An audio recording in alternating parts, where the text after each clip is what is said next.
Assalamualaikum warahmatullahi wabarakatuh. Selamat pagi anak-anakku semuanya. Mudah-mudahan kalian dalam keadaan sehat walafiat. Sebelum belajar, marilah kita berdoa terlebih dahulu dengan membaca Bismillahirrahmanirrahim.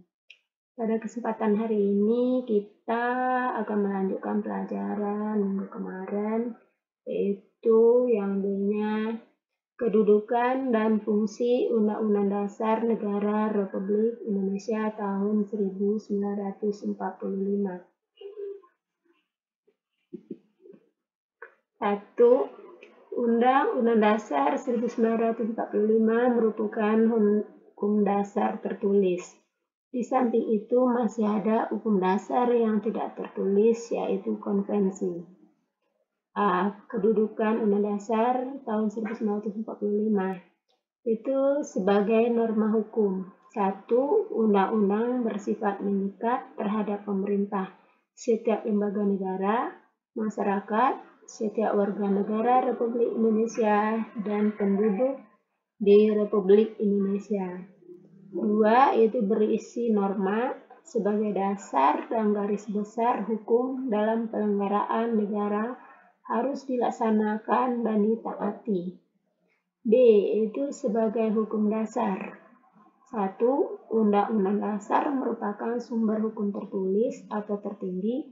Setiap produk hukum seperti undang-undang, peraturan pemerintah, peraturan presiden, peraturan daerah, dan setiap kebijaksanaan pemerintah berlandaskan Undang-Undang Dasar 1945. 2. Yaitu sebagai alat kontrol, yaitu pengecek apakah norma hukum lebih rendah sesuai dengan ketentuan Undang-Undang Dasar 1945. Sistematika Undang-Undang Dasar Negara Republik Indonesia tahun 1945 sebelum perubahan atau amandemen terdiri dari atas. A. Itu pembukaan. Pembukaan itu terdiri dari 4 alinea. B. Itu batang tubuh yang terdiri dari 37 pasal. C. Itu ada penjelasan. Kemudian sistematika Undang-Undang Dasar Negara Republik Indonesia tahun 1900 setelah perubahan atau amandemen yang terdiri dari A. Itu ada pembukaan. Pembukaan yaitu masih terdiri dari 4 alinea, kemudian ada pasal-pasal, pasalnya itu masih 37 ya, tapi masih dibagi-bagi. Kemudian yang kedua, sifat dan fungsi dari Undang-Undang Dasar Negara Republik Indonesia tahun 1945. Ya, A. Sifatnya adalah bersifat fleksibel atau rigid. Konstitusi bersifat luas atau fleksibel dan kaku atau yang disebut dengan rigid. Dapat dipakai dalam ukuran sebagai berikut. 1. Cara mengubah konstitusi. Konstitusi dapat dikatakan luas atau fleksibel apabila cara untuk melakukan perubahan tidak memerlukan cara yang istimewa.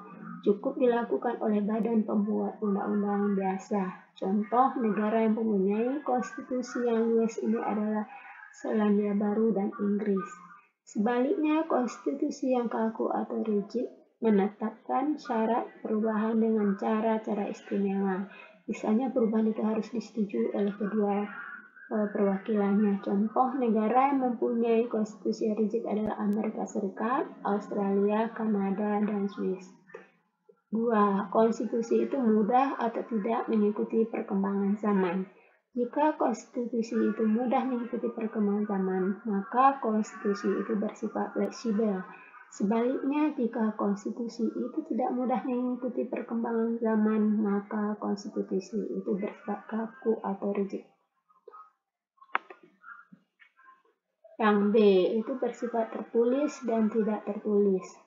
Konstitusi tertulis adalah konstitusi yang ditulis dalam satu naskah atau beberapa naskah. Sedangkan konstitusi tidak tertulis yaitu ketentuan-ketentuan yang mengatur suatu pemerintahan yang tidak tertulis dalam satu naskah tertentu, melainkan dalam banyak hal diatur dalam konvensi-konvensi atau undang-undang biasa Negara yang konstitusinya tidak tertulis adalah negara Inggris. Yang C itu formil dan material. Konstitusi dapat dikatakan formil bila dilihat dari bentuk konstitusinya, dan material dapat dilihat dari segi isi konstitusinya.